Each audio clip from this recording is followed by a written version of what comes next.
Oui, oui, c'est bon, c'est bon. Très bien. Ma bàyyi la peut-être nga présenté wu en attendant ñuy commencer waxtaan bi. D'accord, donc maa ngi nuyu ñëpp di leen ziare si weeru koor bu sell bi di leen baalu ak di baal ñëpp ak et man la Nogay comme ni nga ko waxee Nogay Niang madame Dira si waaw et benn sénégalaise lambda la mère de famille et professionnelle en même temps. Et je ne dirais pas activiste, mais je plaide des causes plus pour les enfants, des femmes, les plus démunies en général. Donc voilà, si je peux résumer. Ok, donc déjà merci Nogay pour cette présentation bi. Je pense que peut-être ñu bëri nañ la xam parce que depuis pas mal aussi d'années quoi comme ni ñu ko annoncé aussi yaa ngi yëngatu si dimbali xale yi à travers sa initiative boobu nga jël booy def chaque année. Donc je pense qu'à travers ça nit yi si loolu lañ la xam déjà yow est-ce que avant peut-être ñuy dugg si sujet principal bi damay juste génn tuuti ñu nga expliquer ñu lan moo waral sa engagement déjà. Je t'entends pas bien Habib dafay am xaw a. waaw mais ne dama bëgg xam lan moo waral sa engagement auprès des enfants. Bon, loolu ça a commencé, je peux dire, c'est quelque chose en moi. Je suis très sensible si xale yu feebar si xale yi taalibe yi si comme tout le monde j'imagine comme tous les Sénégalais. Chaque jour booy xëy di liggéey booy xëy di jàngi. yaa ngi sant ak ay taalibe yoo xam ne peut-être 3 ans 4 ans 5 ans si mbedd bi.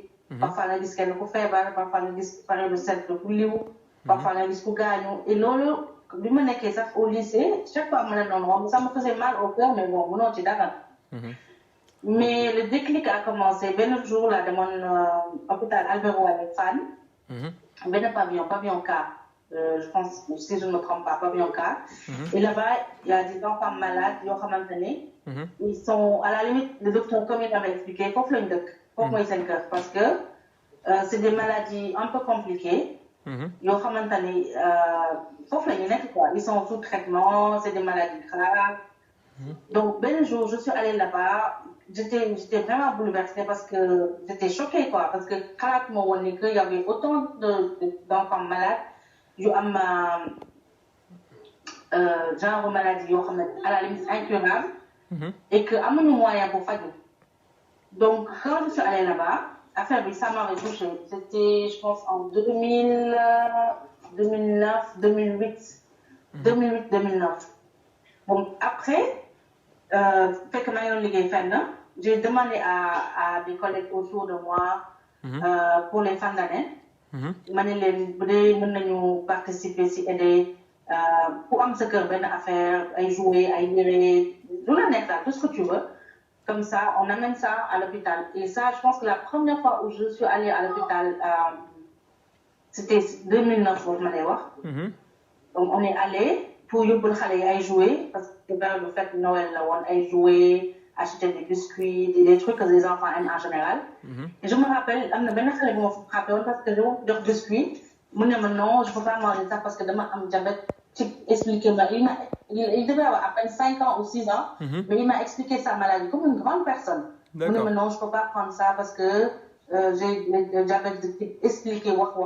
J'étais vraiment trop émue. Et après je me suis rapprochée des parents.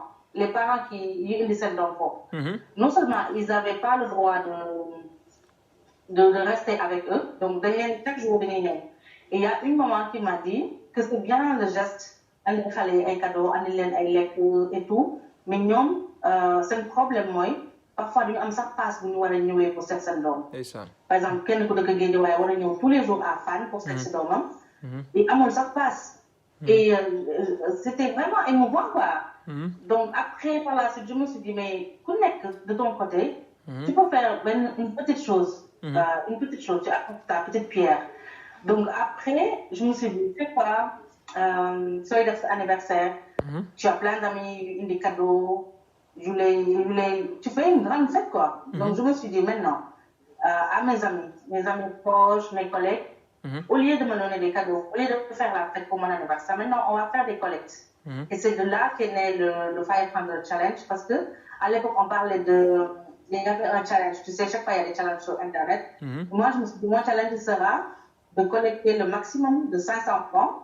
Bon, 500 francs, c'était le montant minimum. Après, chacun donne ce qu'il peut. Et de récupérer l'argent et d'acheter des médicaments à ces enfants qui sont à l'hôpital. Donc, la première collecte de 500 Challenge, c'était pour acheter des médicaments à Albert-Royer. D'accord. Et par la suite, tu vois, après, il y a eu la pouponnière de Médina. Je suis allée là-bas juste pour visiter parce qu'à la pouponnière, plein de Sénégalais ne savent pas. Tu peux aller et être volontaire. Tu peux aller dire à la sœur que je veux passer la journée avec les enfants. Tu vas, tu aides à faire des biberons, tu aides à faire des couches, tu aides à donner à manger. Je suis allée à la pouponnière et j'ai passé une demi-journée avec les enfants et tout. Et j'ai discuté avec la sœur. À l'époque, c'était la sœur Justina. Elle est retournée en Espagne d'ailleurs, et la sœur Justina.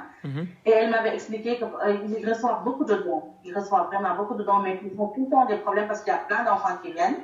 Et donc, ils ont toujours des ruptures de lait, des ruptures de couches. Et donc, là, l'édition suivante de 500, c'est à la pouponnière qu'on est allé. D'accord. Le don de couche, le don de lait. Et après, par la suite, je demandais à des amis si vous avez des enfants qui ne portent plus leurs habits, leurs chaussures, leurs jouets. On faisait des collectes. J'ai eu vraiment plein de bonnes volontés qui ont participé. Comme Maria Messaro, qui est en France. Elle est de Tamba, d'ailleurs, Maria Messaro. D'accord. Et qui m'a fait un don de vraiment beaucoup d'habits et qu'on a amené à la pouponnière. D'accord. Et c'est de là qu'est né. Donc, si j'ai bien. Je me suis dit, parfois, il suffit juste d'avoir une petite idée, d'avoir une volonté, d'avoir des amis, et tu peux arriver à faire quelque chose. Donc, si j'ai bien compris, comme Lingo, je pense que donc, c'est parti. En fait, en gros, c'est une passion, en fait. C'est une passion, on va dire, et à la fois, c'est une sensibilité qui t'a aujourd'hui motivé à avoir un engagement, en tout cas, qu'on peut dire considérable auprès des enfants. Et je pense que tu as beaucoup de choses à dire par rapport à ça. Mais aujourd'hui, par contre, tu vois, le sujet principal, on n'est pas là. Exactement, va être le Covid. Mais néanmoins, quand on évoquera le sujet, on pourra prendre 5 à 10 minutes pour justement évoquer, on va dire, ton travail auprès des enfants. Maintenant, on sait le sujet actuel dont tout le monde parle, c'est le Covid-19, le coronavirus, et qui a entraîné aujourd'hui beaucoup de difficultés, on va dire, sur le plan économique, social, l'éducation. Il y a aussi, vous êtes affectés, les femmes, parce que pour moi, les femmes sont au premier rang face au Covid-19, parce que on va dire ça, à côté de ça, vous avez un boulot. À côté de ça, il y a la maison à prendre en charge, enfin à entretenir. Les gars, déjà, avant d'évoquer même les détails, bonne perception nga am si maladie, si Covid-19. Alors, Covid-19, beaucoup me savoir trouver. La première impression, moi, c'est plus... la maladie atteint plus notre psychologie c'est vrai. que l'hélène. Par exemple, la dernière fois, j'ai lu quelqu'un dire que ça fait 2 semaines qu'elle n'est pas sortie, et la personne dit que ça fait 2 semaines qu'elle n'est pas sortie, et que Bimouguéné, c'est comme si elle prenait l'avion pour la première fois après un crash. C'est-à-dire, même pour sortir, aller à la boutique, tu es stressé. Tu croises quelqu'un, ça fait du dalle parce que tu te dis peut-être pour voir le nama et tout. Donc, la maladie, ça a créé plus de psychose que plus ça déjà. Et avant, il y a aussi affaire volet économique, volet social, mais ça a créé quand même plus c'est beaucoup de stress. Donc, ne fais pas D'accord. Donc ñu gis ni que bi mu ñëwee aussi effectivement créé na psychose auprès des gens mais aussi il y a eu une sorte de réorganisation maanaam tey jii xale yi wax nañ leen ñu toog seen kër yi donc yow aussi j'imagine pour ton travail il y a eu aussi des aménagements donc maanaam tey si j'ai bien compris télétravail ngay def. Ouais. Donc comment yow tu t'organises sachant que les enfants ils ont certainement peut-être des devoirs ou benn accompagnement bu ñu soxla aussi parce que faut pas aussi qu'ils perdent la main avec ton boulot. Aussi war nga xëy na peut-être xëy voilà toggal monsieur xam nga toppatoo kër gi comment tu arrives à gérer tout ça en fait. Alors déjà man je fais le télétravail depuis le 16 en même temps que xale yi. depuis xale yi jàngewuñu ba léegi. Depuis le 16 mars. Je travaille de la maison xale yi tam depuis le 16 mars jàngewuñu. Donc la première semaine c'était pas du tout évident parce que je peux dire c'était peut-être la première fois où ça faisait vraiment bi ñu nekkee woon bébé. La gëj a passé vraiment 24 heures avec les enfants honnêtement. Parce que quand ils étaient bébés da ngay dem liggéeyi wàcc. ñu ngi nelaw après bu ñu xawee màgg dañuy dem crèche donc voilà mais là la première semaine c'était vraiment dur parce que du ma ne je les supporte plus mais je trouvais que voilà c'était pas évident parce que da nga waroon connecté wu di xool sa ay email. da nga war a liggéey. Tu dois gérer la maison, tu dois t'occuper d'eux. Et puis, il fallait aussi que nous fassions une vacances. Ça, c'est pas du tout facile. Parce que pour nous, il y a une maladie, on a dit, dans la tête, ils sont en vacances. Donc, nous, je n'ai pas ça dans ma tête. Ouais, d'accord, tu vois. Ok, ça marche. Lady, donc la première semaine, c'était pas évident parce que je devais gérer tout ça. À la limite, j'étais trop stressée parce que deux jours d'année, quand nous avons 24 heures à la maison, comme je t'ai dit. Mais après, au fur et à mesure, donc j'ai trouvé des aménagements, on s'est trouvé des horaires. Par exemple, je me dis le matin, nous avons besoin de maintenant, am temps ubbi sama ay email répondre à certains emails def yenn affaire gérer les trucs que ñoom suñu yeewoowee donc man dafay nekk comme si j'étais en pause le temps ma defaral leen ndekki gérer leen dinañ leen def exercice ça aussi c'était pas évident parce que pour ñoom def exercice bi nekk ñu école ñu ngi vacances donc da ngay wax de sonn et au fur et à mesure ñu dem là on est presque 5 semaines donc j'ai pu quand même organiser de sorte que nous arrivent à faire leurs exercices, moi j'arrive à faire mon travail à la maison et à gérer certaines tâches. Mais j'avoue que c'est pas du tout facile. Et je trouve que pour toutes les femmes seront d'accord, pour le télétravail, pour les femmes, pour ça nous rend moins compétentes quand même. Parce que par exemple, tu es focus, tu es concentré, tu fais ton travail, mais à la maison, tu fais ton travail, mais il faut gérer les enfants, il faut me rôle. Par exemple, si je suis liggéey, à la limite, mais je ne serais pas 100% impliquée. Mais là, tu es à la maison, H24. Donc, je trouve que le travail, bon, honnêtement, c'est bien, mais ce n'est pas facile pour une femme. C'est pas facile pour les femmes, honnêtement. D'accord. Donc, yo, t'es dit, aussi, mon année, maîtresse aussi en même temps, c'est-à-dire, xale yi peut-être yaa leen accompagner seen devoir yi est-ce que léegi yow tu te rends compte par exemple qu'en fait c'est pas du tout facile quoi de jox éducation xale. Je me rends compte que suñu époque ñun quand je faisais le C1 ou le CP alors là c'est pas du tout pareil. Parce que première semaine bi ki di def C1 par exemple day am ay exercices yoo xamante ne daf may laaj ay affaire yoo xam ne dama koy naan ok attends mais il faut que man dugg tourner naa ngi dañ sa Google tapé xool pour pouvoir gérer wala pour chercher la facilité damay leen ne xaaral ma ko faa ñëw parce que je trouve que ñoom seen programme ak ñun quand on était à l'école primaire c'est vraiment pas pareil pour man élève C1 CP ñun les exercices, il n'y avait pas autant d'exercices, il n'y avait pas des calculs globaux, des décalitres, des hectolitres, et après, il n'y avait pas de c'était pas du tout évident. Mais bon, après tu apprends. Donc, comme je te disais hier, par exemple, moi, si confinement venu, je découvre par exemple que les Louis, en fait. Ils sont très ouverts, ils connaissent beaucoup de choses.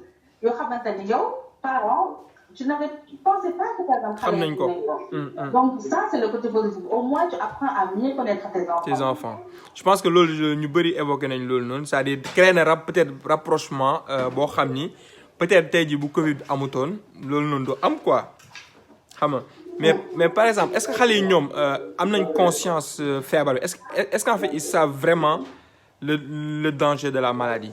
Ils savent ce qui se passe, quoi?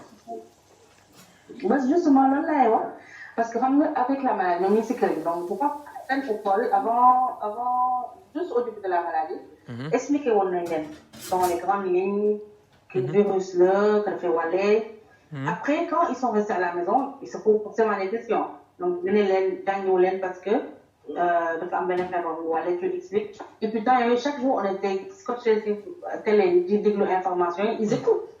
Moi, les enfants, ils sont et tout, mais ils comprennent plein de choses. Donc, ils écoutent, ils font le bébé jour, comme chinois, ils ont indi coronavirus. Ah bon? À la télé, ils ont dit que c'est les Chinois qui ont amené le coronavirus. Nous l'avons inventé.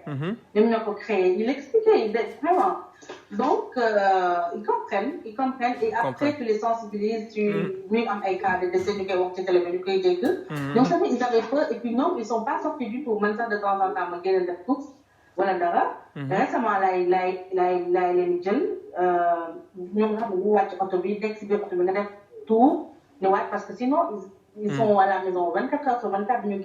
C'est vrai. Donc, je pense qu'ils ont compris et vous expliquez l'histoire de la race nettoyer, ça, ils l'ont vraiment bien compris. Tout à fait. C'est important, parce que je pense que les mères de famille, voilà, nous rencontré genre affaires humaines, non? Et que peut-être c'est bien, quoi, voilà, de l'entendre venant d'une femme qui est en train de vivre l'expérience, quoi. Je pense que l'expérience aussi, personne ne s'est préparé à vivre ces moments, quoi. Mais bon, comme nous l'avons dit, voilà, le prendre avec philosophie et puis avancer avec les enfants, quoi. Ben aspect le volet économique. Est-ce que par exemple le fait par exemple que virus bigno, est-ce que peut-être le fait que aussi tu sois on va dire à moitié confiné avec les enfants, est-ce que vous avez l'impression peut-être de dépenser beaucoup plus pour la maison ou beaucoup moins ou J'entends pas. De couper. Pardon. Non, je disais, du Covid bigné, est-ce que tu as l'impression que sur le plan économique, est-ce que c'est beaucoup plus lourd à gérer ou au contraire, c'est beaucoup plus d'économie ou c'est les deux à la fois? Non, c'est beaucoup plus lourd à gérer. Du moment que, par exemple, comme je dis, vous êtes à la maison 24 heures sur 24. Donc, forcément, am na ay charges yoo xamante ne boo doon dem liggéeyi dinga ko def. Quand moi j'ai l'habitude de xëy dem liggéeyi.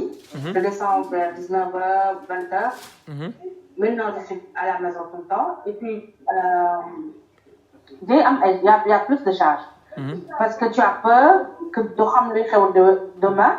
Donc da ngay préférer, tu fais plus de courses que d'habitude pour être sûr. Donc tu fais plus de dépenses forcément. Et tu achètes, tu prévois peut-être l'autre. Donc, côté je pense que il y a plus de dépenses. Ouais. D'accord, donc il y a plus de dépenses, effectivement. Donc, il y a plus de dépenses. D'accord. Monsieur Mom, ban taxawaay la am si gestion ménage beeg xam nga xale yoo comment tu t'organises avec monsieur en fait? Parce que moi aussi je pense que am na si mais comment tu t'organises avec monsieur pour gérer pour tout gérer, surtout avec les enfants, la maison? Parce que j'imagine que waañ bi peut-être yaa ko féete quoi, mais monsieur am na aussi beneen rôle peut-être beneen côté quoi. On gère comme d'habitude, hein, parce que chaque fois je dis, dans un foyer, en fait, il y a la mère, mais il y a le chef de famille aussi, le père. Donc on gère ensemble. On s'organise ensemble. Par exemple, moi, je fais du télétravail, mais l'homme, il continue à aller au bureau. On gère. Le seul truc, juste pour rigoler, le meilleur moi, en fait, on réalise que on n'a pas besoin d'artifice parce qu'à COVID-19, par exemple, xaw ma ñeneen ñi de mais en tout cas man mën naa xëy suba ba ngoon du ma sax diwu damay sangu rek sol sama yére toog jàpp sama gàmmu donc tu réalises que en fait dans le couple c'est pas forcément les superflus, trop de maquillage, être toujours libre. C'est bien d'être au naturel de temps en temps. Même si je ne suis pas genre addict au make-up et tout.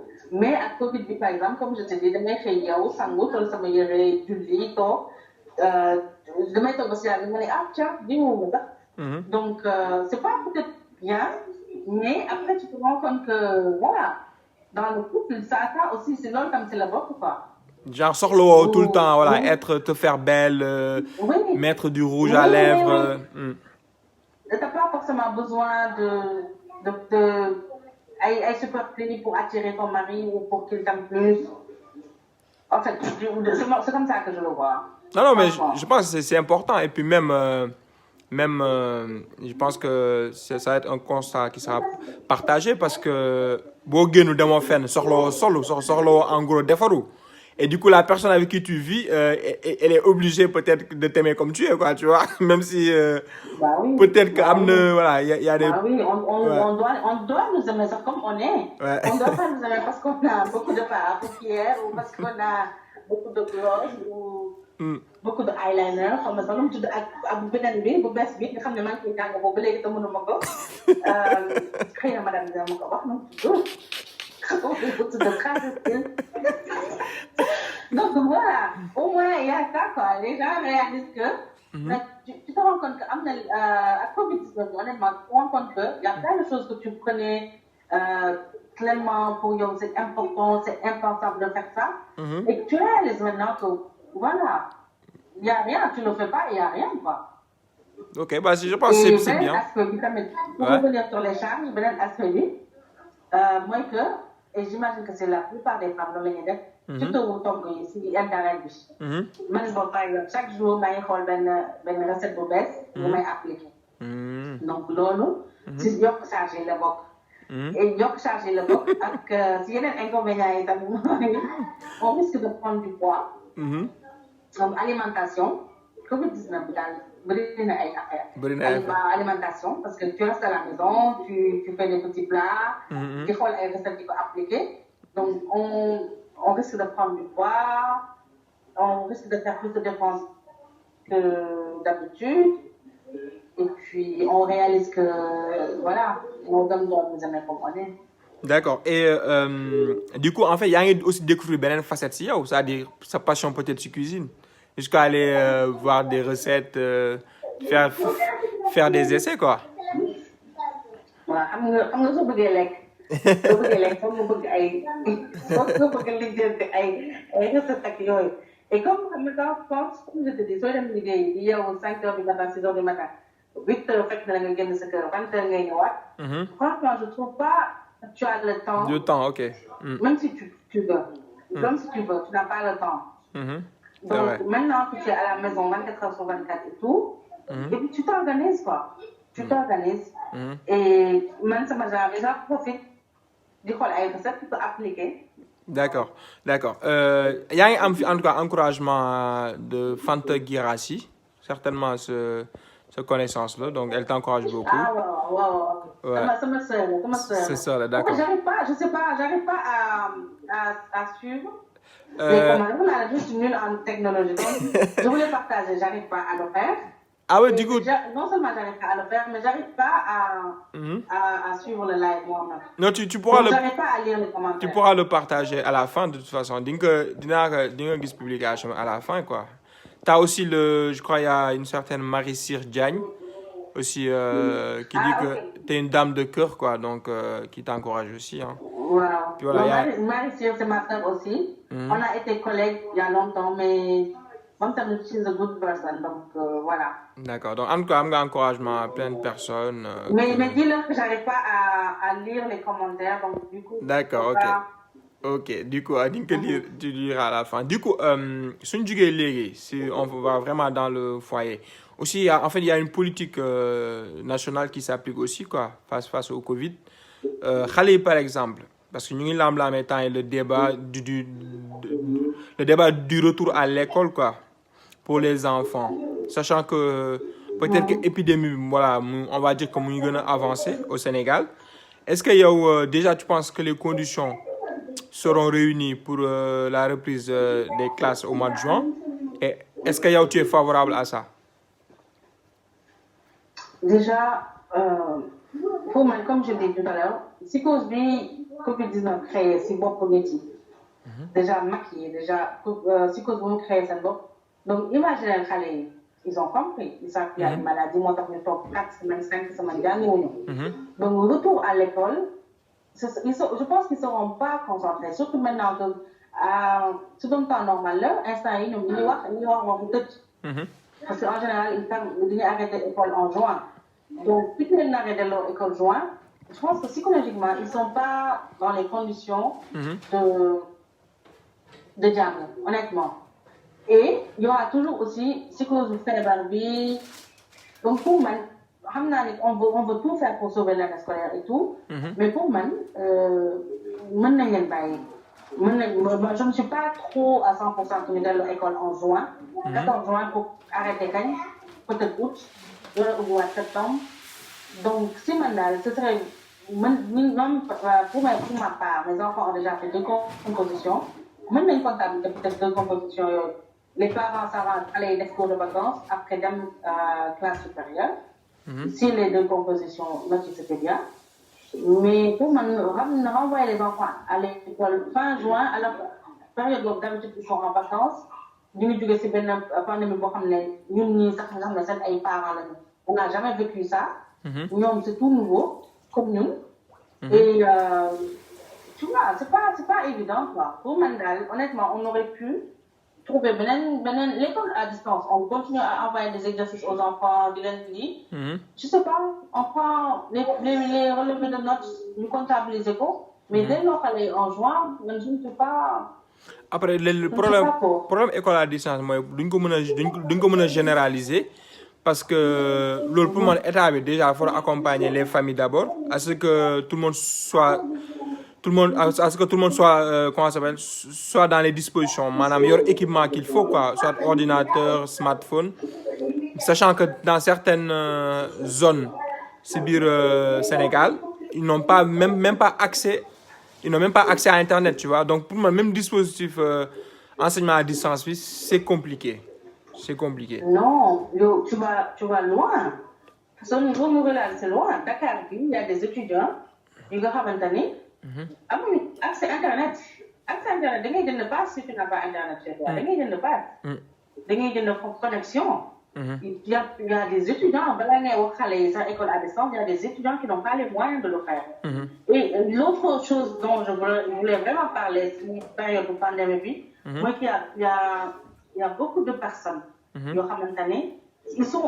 sont autour de nous, elles sont proches de nous, qui sont dans les difficultés.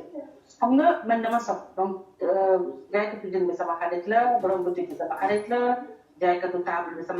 de temps en temps, mais par rapport à Février. Et la dernière fois, j'ai vu et Maniko, alors on a que est-ce que non seulement parce que les gens n'achètent plus, parce que comme des World, d'une ko arrêter de gender, et que c'est pas évident pour elle. Moi, je chaque jour des jokes de Panam pour parce que des femmes d'abord du monde donc des jokes elle peut pas se permettre de rester à la maison. Donc de là ñu wax ay accès internet si xalé yi nek au village, même à Dakar il y a des gens qui ont des problèmes pour am 1000 francs connexion internet par jour pour suivre des cours. Donc peut-être que c'était pas on s'attendait pas à une situation pareille, mais Covid 19 bi war nañu jàngal lu bëri daal suñu système war nañu xam ne que on est am nañ ay failles yu bëri. am nañ ay vraiment ay failles yu bëri. Léegi sur le plan politique je sais pas si tu suis la politique un peu je pense que tu es apolitique mais tu peux aussi peut-être partager ton avis quoi par rapport à la gestion. Est-ce que par exemple pour toi la crise est bien gérée d'après ce qui se passe quoi? Ben, côté information, je pense qu'on nous informe tous les jours, ça c'est bien. Au moins que chaque jour, le départ qui nous explique le nombre de cas, le nombre de guéris, la situation. Ça, je trouve que c'est le minimum qu'ils nous doivent, d'informer la population, voir les stades de la feebar bi tolloo et tout. Mais à côté, je pense qu'il n'y a pas de mesures d'accompagnement. C'est bien de dire aux gens, par exemple, restez chez vous, portez des masques et tout. Mais le jour où ni si vous voulez nous avoir des masques, parce que parce que ils se débrouillent pour acheter le donc voilà nous avoir mais aujourd'hui, si le gouvernement veut imposer aux gens de faire après, il faut que nous ayons des mesures d'accompagnement derrière. Tout à fait. Il faut que nous ayons des mesures d'accompagnement. Je veux dire, il y a un groupe, je pense que je peux me permettre de le dire ici, surtout avec Atelier 221. Ici, nous avons une initiative de faire 13 millions de masques pour 16 millions de Sénégalais pour distribuer. Effectivement. Je veux dire, le ministère de la Santé, le ministère du je ne sais pas quoi, nous avons regroupé les jeunes par région, par zone, de masques et tout. Très bien. Je pense qu'il n'y a pas. On nous donne des informations autour, mais Desna quoi. Desna, comment je peux expliquer? Amul follow. Amul suivi quoi. Amul suivi. C'est comme si on vous dit, seul les masques, que seul le masque nous appelle, que seul le lien, dem len ci ñoom. Il faut am suivi. Je sais pas, nous organiser n'importe qui vient dans ce métier de qu'est-ce qu'elle nous dit parce que mon aide ça il fait pas. Les masques sont vendus comme des petits pains ci mbedd bi. Nit ñi dañu yor masque bi ci naaj bi ci loo xam ci li moom si boppam boo ko jëndee masque am mën na la feebar. Parce que du ñëpp ñooy am esprit que dañu jënd masque bi fóot ko ba la ñu koy def. Donc jaay masque bi c'est voilà. Je pense que c'est pas réglementé. Tout à fait. Et loolu gouvernement mënoon na am yeneen mesures quand même pour mieux accompagner. En fait li ngay wax ne le problème c'est aussi que je pas au courant à 100%, mais bon. Non mais li nga wax c'est exactement ça hein. C'est comme li nga wax rek amul benn réseau de distribution tey jii mën naa ne boo xam ne état day mettre en place.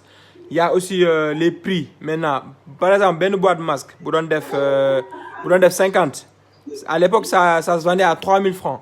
Aujourd'hui ça se vend à près de 50 000. C'est-à-dire état bi déjà la première chose à faire c'est de pour moi c'est de réglementer le marché de sorte que par exemple ku nekk mën a am accès ci masque yi. Après il y a aussi les tissus. Les artisans se sont mobilisés comme li nga wax via l'initiative de les racines de l'espoir ak Atelier 221. Mais loolu pour aussi pour leeral que c'est juste des mesures barrières en fait, c'est-à-dire c'est mieux vaut ça que rien. Mais c'est même pas en tout cas des masques yoo xam ne qui pourront te protéger, tu vois.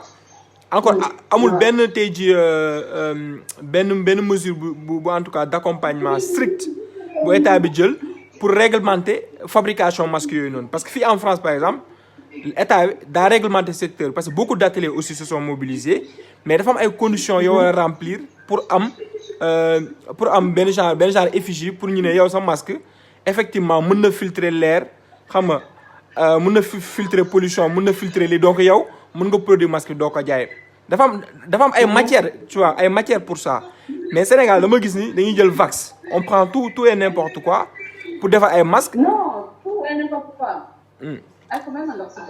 C'est vrai que ce sont des mesures barrières. Ce sont des mesures barrières, mais l'État a fait le droit. Explication bi des na parce qu'il y a plein de gens qui croient que sur le masque bi ça suffit. Donc sur le masque mën naa dem takkaloo ak kii mën naa dem non mën naa dugg fële non même cherche deux cartons mën naa def lii mën naa def laa y a pas boo mën daal des na explication bi des na parce que du population bi ñëpp ñoo jàng pour comprendre li ngay wax ni que masque bi dafa war a am filtre dafa war a am lii donc ku jóg jël benn masque et puis les gens en profitent comme instant yi côté économique affaire yi doxul trop les gens en profitent pour def si business tout à fait donc je pense que ce côté boobu je dirais que et loolu c'est le rôle du gouvernement. exactement. pour mu gérer ko en tout cas l'État a failli daal c'est-à-dire côté boobu noonu ñoom ñoo war a réglementer marché bi ils l'ont pas fait et puis je pense que xale yi ñu ngi lay commencé solo est-ce que du ma la bàyyi. seen heure jot na seen. nga wax la ak Covid-19 bi ba mu commencé ba léegi. Il se couche à minuit, 1h du matin. Il se réveille à 11h midi. Carrément. Donc, je ne suis pas une bonne mère peut-être, mais non, mais des fois, non. Mais non, mais. Ouais, et moi, ça m'arrange un peu parce que le temps où on est d'accord. Non, c'est pas que t'es une mauvaise mère, mais c'est voilà. Conditions actuellement m'ont imposé l'eau, quoi. Non, conditions, ils m'ont pas quoi.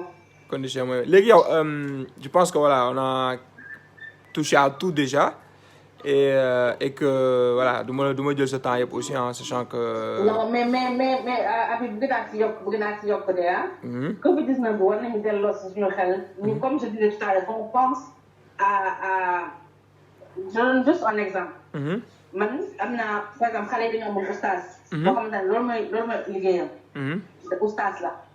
pas sëriñu daara nii mais oustaz bi quoi boo xam ne dafa nekk këram mais loolu mooy liggéeyam dafa am ay xale yu ñëw chaque jour di jàng di ko fay à la fin du mois donc bi Covid-19 bi commencé ba léegi benn xale damatul jàngi donc forcément amatul benn source de revenu xam nga donc pour man parents yi nga xam ne dañ faral di seen doom fay par weer xam ne que kii par exemple instant yi xale damatul amatuñu war nañ xalaat tuuti def benn geste bi symbolique et comme kooku ça c'est un exemple parmi tant d'autres comme kooku leneen.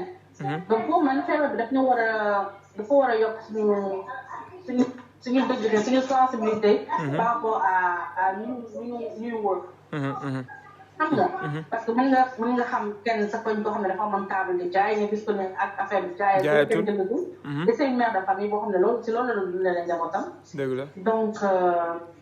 war nañ leen jot daal de temps en temps di leen bàyyi xel sóoraale leen war nañu am feebar bi war na tax ñu gën a xam ne naka laa koy waxee def suñu delloo suñu xel si yàlla quoi waaw delloo suñu xel si yàlla et puis gën a am sensibilité par rapport à suñu proche yi suñu dëkkandoo yi et tout ça parce que état bi il faut rappeler que mettre en place benn dispositif pour venir en aide en fait les familles démunies donc débloquer na des fonds pour aide alimentaire bi mais sauf que ba léegi nii ñuy wax bon apparemment ñu ngi si commencé ñu ngi si distribution bi mais munoo dem sa koñ nga dégg par exemple ñu leen diw am na si ceebu état bi joxe pour le moment en tout cas loolu lañ jotu seetloogum et si le processus est en cours pour man dañ ko war a accélérer en fait de sorte que comme li ngay wax ne y a pas mal de familles yoo xam ne.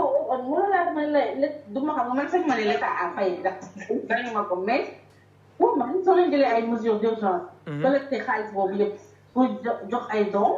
mais affaire bi di traîner pour un mois balaa nit di jot ci dons yi mais ça a quel sens. lan moo jaaroon def mesure bi naan collecté xaalis boobu mais ñi nga xam ne ñoo ko yeeyoo mënuñu fexe ba jot si ba léegi. xam nga et puis est-ce que ñan ñoo koy jot ñan ñoo siy jot est-ce que ñu si yellool vraiment ñoo siy jot. wala. parce que yow ak man on connaît une personne boo xam ne elle est vraiment dans le besoin. et quand j'ai entendu les histoires de distribution je l'ai appelée je pense que xam nga kan laay wax. elle habite à Tamba et tout man dama ko woo ba laaj ko man est-ce que am na ay contacts yaa ngi li nga sax excuse-moi. laaj ko nag am nga ay contacts pour am si aide yi quoi. pour am si dons yi parce que xam naa ne que kooku par exemple. dafa soxla. mu ne ma non xamul lan la war a def dina laajte dina dugg fi dina dugg fa après tu te demandes. comment on gère les bons comment ils ciblent qui est dans le besoin et qui n'est pas dans le besoin et tu vois. il y a tout ça. Moi j'aimerais bien savoir j'aimerais bien qu'ils me disent comment ils ciblent en fait kan moo nekk dans le besoin ak kan moo nekk dans le besoin. mooy li ñu la wax sànq c'est-à-dire y a un gros problème de communication c'est-à-dire ñun tey jii ku nekk Sénégal war nga mën a xam comment s'organise la procédure de distribution parce que par exemple ñoom li ñuy gën a avancé mooy ñoo xam ne am nañ bourse familiale yi c'est-à-dire ceux qui ont des bourses familiales je crois tous les 2 mois ils ont 25 000 un truc comme ça mooy les personnes yu ñu njëkk a ciblé pour la distribution alimentaire après par contre beneen ciblage bi ñan ñoo koy def ce sont généralement les délégués de quartier maanaam quartier bu nekk autour du chef de quartier ils se sont organisés pour ñoom seen bopp cibler des maisons yoo xam ne dañu leen war a distribuer ndimbal bi n'est-ce pas mais même ciblage boobu man par exemple j'ai eu quelqu'un koo xam ne mu ngi ci comité bi mais le plus dur c'est le ciblage parce que lu tax da ngay gis benn 400 familles boo xam ne ñoom ñu yelloon nañ ndimbal bi parmi les 400 familles 130 familles kese ñoo war a am ndimbal bi par exemple donc il faut en tout cas un deuxième travail de ciblage pour gën a filtrer encore les personnes xam nga pour mën a distribuer doy moo tax boo joxee diw xañ kële te fii ñu toll comme li nga doon wax sànq jaaykatu table bi ci boppu koñ bi c'est-à-dire l'État n'a pas de données pour ces gens-là en fait qui sont dans le secteur informel mais benn nogay par exemple xam na ñooñu benn am na ñu ci xam tu vois donc en tout cas c'est compliqué voilà c'est vraiment compliqué à gérer quoi. Non, c'est compliqué parce que en fait déjà on n'a jamais vécu une situation pareille. Pareil, ouais. man ko bu ma juddoo ba léegi damay commencé nekk mère. doo mère de. mosuñu dund situation bu mel nii. mosuñu dund situation bu mel nii c'est normal. mais quand même un État dafa war a jël anticiper les choses. lii ñëw na nekk na urgence ngeen def jël ay mesures d'urgence def organiser wu de sorte que di ngeen mën gérer affaire bi je trouve que c'est pas bien géré. Honnêtement. Il y a plein de gens yoo xamante ne Covid-19 bi ils en souffrent. Sur côté plan économique ils en souffrent. Voilà. Il y en a plein. Moi je connais beaucoup de personnes yoo xam ne dañuy liggéey et tout mais affaire bi dafa liggéey dokkatul du tout et c'est pas évident. C'est des pères de famille, c'est des mères de famille, c'est des soutiens de famille donc c'est pas évident du tout. ok léegi. waaw xam naa instant yi. déjà rek l'exemple des femmes de ménage. femmes de ménage rek. voilà justement. est-ce que yow da ngaa garder sa femme de ménage ou pas. dama ko garder. Au début dafa doon wàcc. Chaque jour. dafay wàcc mais bi affaire bi commencé je lui ai proposé de rester dormir. parce que je voulais pas la libérer. Tu vois parce que xam naa damay waxtaan ak ñoom sama kër la dëgg la wax ak moom xam naa situation naa et tout donc pour man su ma ko waxee mu bàyyi aujourd'hui peut-être je serai dans l'obligation de lui donner au moins chaque mois benn somme. parce que man maa ngi liggéey je travaille à la maison Covid am na kenn waxuma kenn ndax ko ma. Tu comprends? Et moi je le considère que liggéey sama kër ak man pareil on est des employés pour un employeur. Tu comprends? Donc je lui ai dit de rester elle dort chez moi maintenant le temps bien et tout et elle garde son salaire. Au moins dina ko fajal ay soxlaam parce que aujourd'hui su ma ko waxoon mu arrêté moi je me verrais pas mu wax ko mu arrêté noonu kese. dinaa obligé peut-être jox ko benn dajaleel ko benn somme jox ko wala def li donc te loolu ce sera pas peut-être dans le long terme. dinaa ko def peut-être benn 3 mois wala 2 mois wala dara. mais peut-être que je pourrais pas le faire dans le long terme donc je préfère. et on s'est entendu je lui ai dit dama bëgg ñu fanaan ndax li yëpp là elle est d'accord elle va s'amener. mais moom par exemple xam na ñu bëri ñoo xam ne dañu leen wax ñu toog non seulement dañuy toog mënuñu dem seen dellu seen dëkk parce que ubbiwul kenn c'est pas autorisé de voyager. mënuñu am liggéey instant bi et néeg yi ñu doon fanaan mënuñu ko fay. tu comprends. ouais. mënuñu ko fay parce que si liggéey bi ñu doon am salaire pour fay néeg bi loué woon. non seulement léegi amatuñu liggéey mënuñu dem seen dëkk néeg boobu la ñu nekk ñu ko mën fay. ku mënul fay nekk lan lay lekk. c'est vrai. Sa mère qui est au village comme di koy xaar son papa qui est au village bu mu waroon di yónnee chaque mois benn 15 benn 20 benn 30. mais yow prise de ñoom tamit ils sont dans des problèmes. prise de conscience bi nga am yow le fait que de te dire yow de te mettre à la place déjà de la personne pour ne kii su ma ko bàyyee elle va être dans la merde est-ce que yow tey jii foog nga ni yeneen femmes yi peut-être ñu est-ce que am nañ le même état d'esprit parce que pour moi tout le problème c'est là quoi. Non, j'en connais beaucoup qui ont gardé quand même. J'en connais beaucoup qui ont gardé.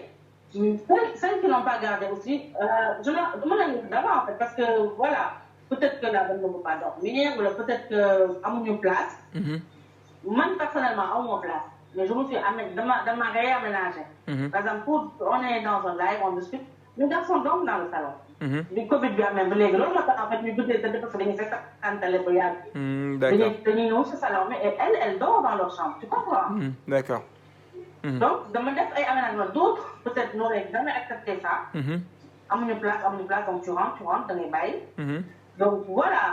Mais quand même, pour moi, nit ko xamante ni si période bi ñu toll. li ko amul yow si yow la yaakaaroon pour am salaire am par mois. nga xëy rek parce que liggéey bi am na nga ne ko demal mu dem. Pour man le minimum c'était peut-être nga dajale benn montant. Dans je sais pas c'est pas évident nga jël 3 mois de salaire am 4 mois de salaire am jox ko mais nga jox ko dara. Au moins mu am benn petit départ wala dara mais les gens dañuy xëy rek ñu la. Covid am na feebar bi ñëw na demal ko. Mais est-ce que tu te demandes, là, depuis Dakar, en fait. C'est vrai. Elles viennent de Diourbel, de Thiès, de Touba, de Ziguinchor, de Kolda, de Tamba. Donc, partout, ñëw Dakar pour dans seen doole. dëgg la loué benn nekk fa. di liggéey di fay nekk bi di yónnee seen waa dëkk. dimbali seen waa dëkk xëy nañu Covid-19 ñëw na. mënuñu liggéey mënuñu dellu seen dëkk. Mais c'est des problèmes. Pour man, aujourd'hui, pour man, su ma amoon moyen de sensibiliser les gens, c'est sur ça. Sur ça, d'accord. Elles sont nombreuses à être là. C'est bailleur d'après une location parce qu'en plus de payer. C'est employeur d'après parce que Covid-19 ñëw na. Mais comment elles font? Comment elles font? Mënuñu dellu seen dëkk. Dëgg la. Aussi, li nga wax c'est important. Et aussi le fait que ngay garder sa femme de ménage mu fanaan ci pour man ça contribue aussi à la sécurité de la maison parce que nit ki bu génnee tey dem. xamoo moom fan la jaar ak fu mu jaarul donc le mieux est effectivement décision bi nga jël garder ko sa kër mu fay fanaan au moins vous êtes confinés tous ensemble donc y a pas de risque à ce que mu dem jël maladie bi feneen ñëw andi ko si kër gi. Oui, depuis après votre commencé, elle dort à la maison. D'accord. C'est pas forcément de l'espace, mais je me suis aménagée parce que par rapport à ce qui se passe. Donc, du ñëpp nag. du ñëpp waaw am nañu bàyyi pas parce que dañu bëgg bàyyi mais amuñu espace. wala boog comme ça parce que la ne pas passer la nuit.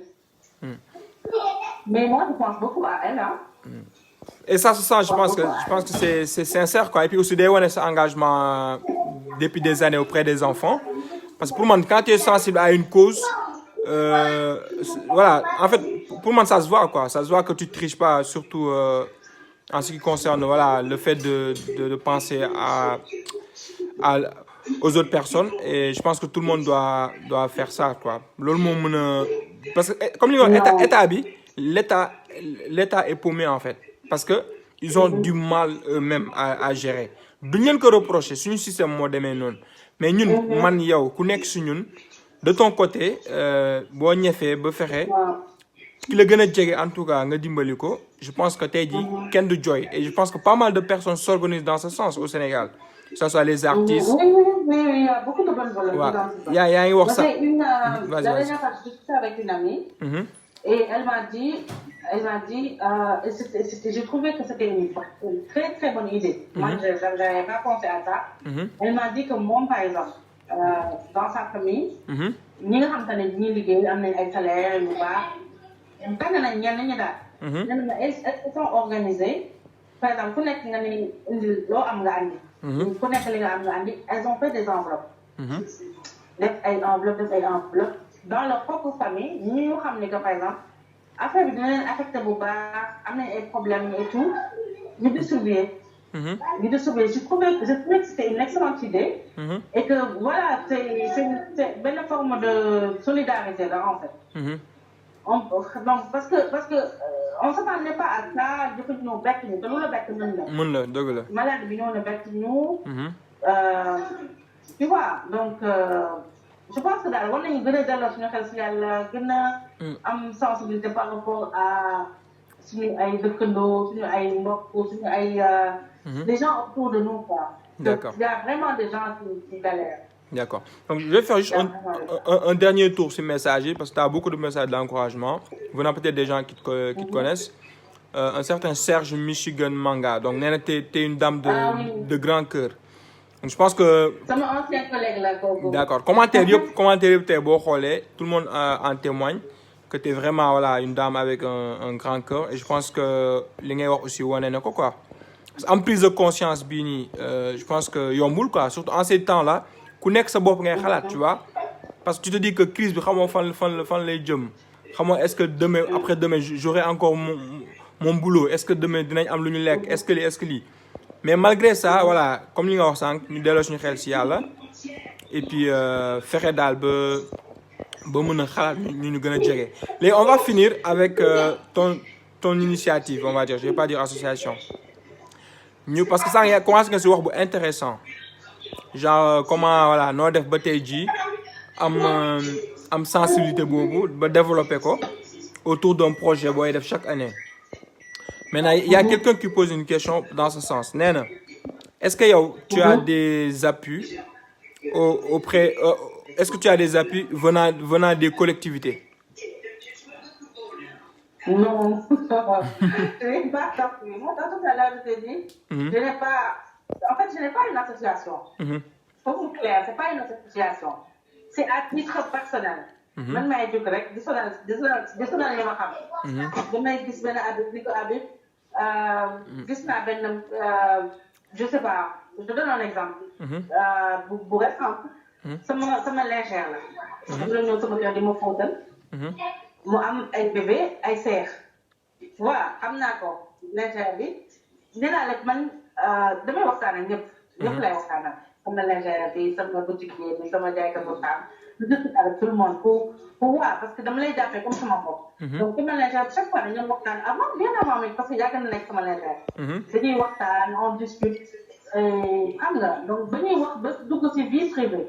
Donc j'ai compris que moom mooy gérer ay doomam ak boppam bien vrai qu'elle était mariée. C'est ça. Parce que jëkkëram loxoom jotul gannaawam. moom mooy gérer loolu njabootam ak boppam donc ci pour bii la yaakaar pour dimbali leen. Après muy liggéey sama kër bu nekk en état. Mais après elle a arrêté parce que bu nekk en état mais mu accouché am ay seex. Automatiquement man personnellement li ma ko war a jox may ko may naa ko. Mais je me suis dit mais pourquoi ne pas impliquer d'autres personnes pour que mu gën a am lu bëri. Donc du coup j'ai parlé à sama ñaar ñetti collègues dama am sama ban sama am ay seex fa leen amee ay yére bébé ay couches ay biberons ay meew des trucs et les gens ont réagi. C'est-à-dire il y a beaucoup de bonne volonté mais parfois peut-être duñu xam duñu leen wax ils sont pas informés. Il y a beaucoup de bonne volonté donc pour elle par exemple.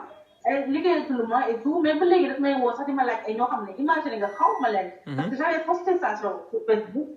Et des personnes biñ ma contacté après je leur ai donné son numéro. nee na ma si ñenn ñi nga xam ne je leur ai donné son numéro kooku dafa amoon bébé. donc yére mu ne ko daf ko may ay yére ba moom si boppam amatul fu mu koy def. jox ko ay meew jox ko xaalis et tout tu vois. donc foofu man chacun de nous a benn.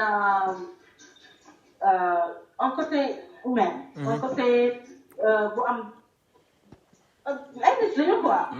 Mais parfois les gens ne savent pas am na ñu bëri ñu bëgg def ay dons ñu bëgg aider mais xamuñu. fu ñuy jaar waaw.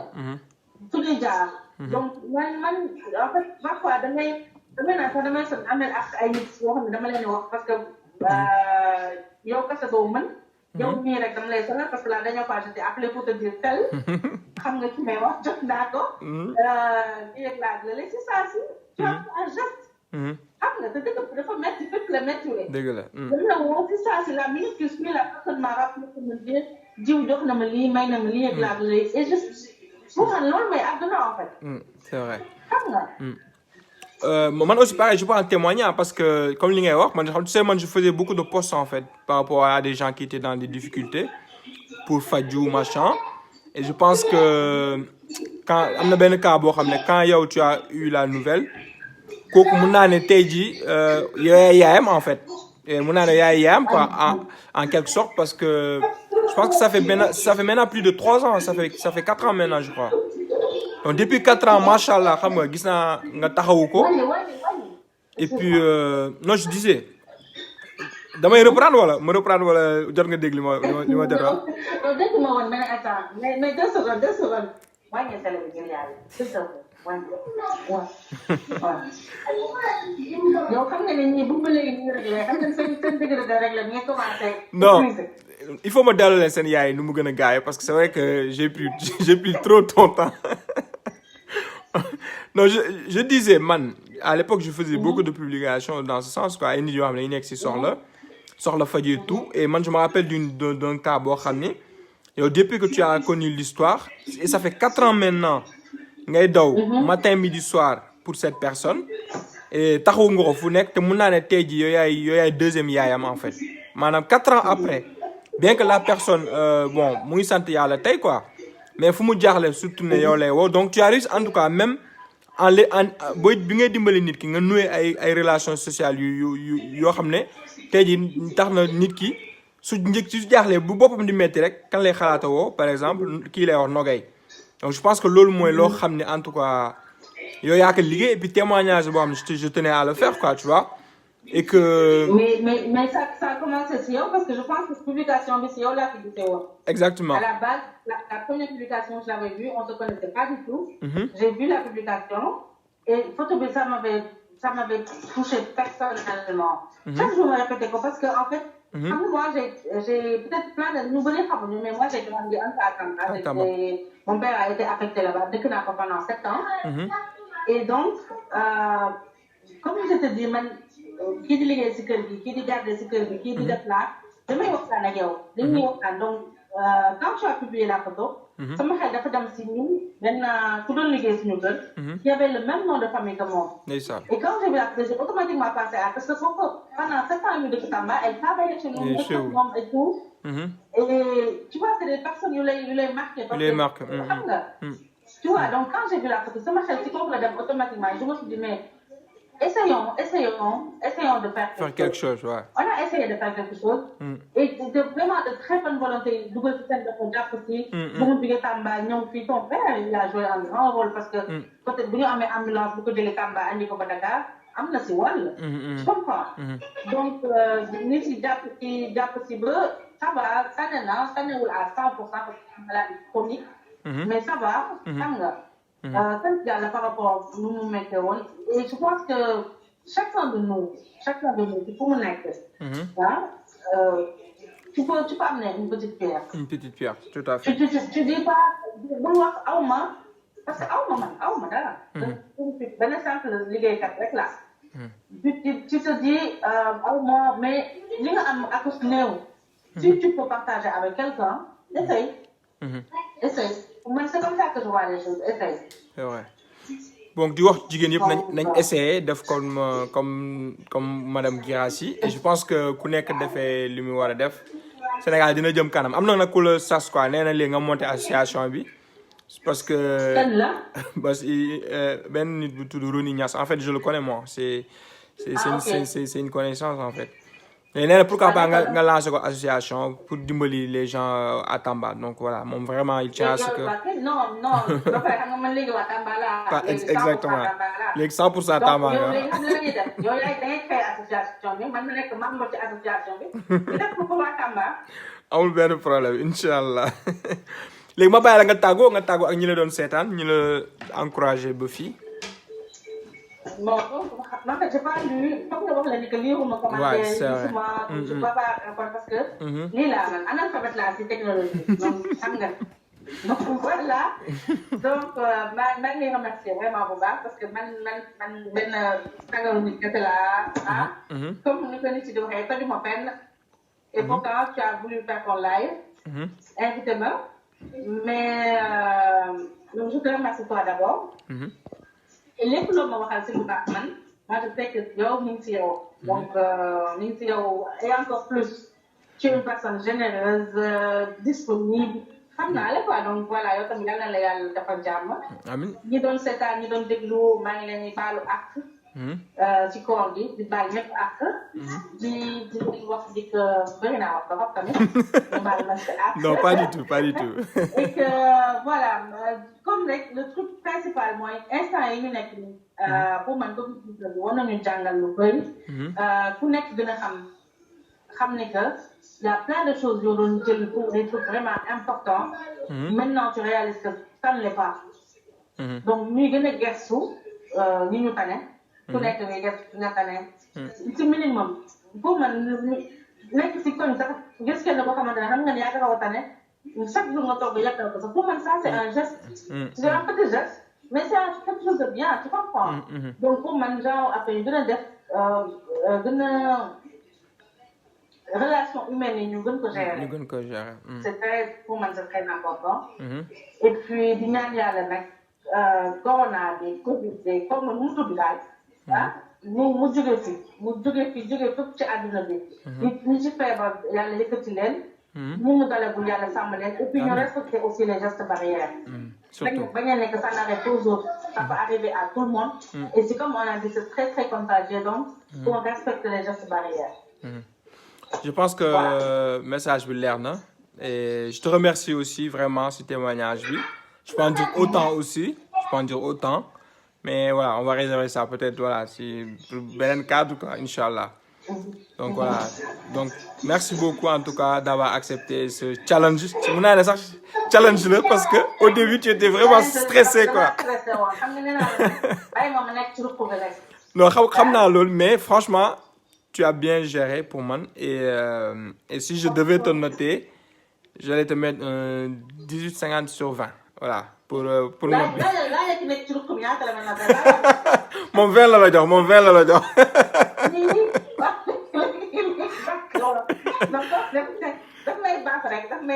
voilà di ko mu merci beaucoup à toi et puis j'attends que tu crées l'association comme et moi je serai membre de ton association inchallah avec plaisir yaa nekk sama présidente voilà yàlla defal ñëpp jàmm amiin sàmm ñëpp musal ñu ci musiba bi ak balaa bi amiin musal ci ñëpp ñëpp quoi adduna bi yëpp di par waa Sénégal ñun ñëpp parce que yaa ngi ni Sénégal nekk confiné en France donc maa ngi ñaan daal yàlla mi ko fi wàcce mu jëlee ko fi te ñëpp mën dellu si tam ay soxla amiin donc mën nga seetaanaat live bi si tu veux si page bi après tu peux éventuellement le partager avec ma ko seetaan xaw ma koy seetaanee su ma cliqué du ma ko gis après nga envoyé ma lien bi dinaa la yónnee lien au benn problème allez merci beaucoup ok merci à tous allez ciao bon voilà merci d'avoir été là pour suivre notre direct avec une grande dame je dirais parce que témoignage ici moom rafet na trop machallah et di ñaax aussi moroomu jigéenam yëpp ñu def ni moom dimbali ki la gën a jege et je pense que loolu tey ji mooy tax ñun ñëpp ñu génn ci feebar bi ñu nekk xam ne état bi xëy na amul les ressources pour dimbali ñëpp c'est-à-dire mënul identifier ñëpp mais ku ci nekk sa koñ xam nga kan mooy kan et ku nekk bu dugalee loxoom ci xeex bi je pense que dinañ dem fu sori donc di remercier ñëpp aussi ñu jot a seetaan vidéo bi donc que vous pouvez retrouver aussi la diffusion sur Facebook et puis j'espère que ça a été utile en tout cas donc merci et di encourage aussi jigéen yi nga xam ni si temps bi ñu ngi fight ñu ngi reyante pour sàmm seen njaboot surtout et aussi pour xeex feebar parce que pour man jigéen ñi ñoo nekk ci kanam parce que góor yi aussi voilà xëy na am nañ ci part mais comme ni ñuy wax bu doom baaxee jaay la donc ñu ngi ci liggéey bi ñu ngi ci éducation xale yi ñu ngi ci waañ bi ñu ngi def lépp en tout cas lu ñu mën pour yor njaboot bi je pense que loolu kese rek xeex coronavirus bi la parce que xelu góor yi bu dalee c'est parce que jigéen yi ñoo nekk ci ginnaaw et góor yi aussi ñu jël temps tuuti voilà bokk aussi ci liggéey kër gi maanaam dimbali seen jawaar yi aussi en ces temps durs parce que jigéen moom def lépp voilà donc ñu ñoo aussi apporter seen contribution bu sa jabar duggee waañ nga dem raxas douche bi xam nga bu duggee douche nga dem ne suba man maay togg tu vois Ça, c'est possible. Je pense qu'il y a des hommes qui le font, mais di ñaax rek gars yi gën ko def. Inch'Allah. Merci beaucoup. À très, très bientôt. Inch'Allah.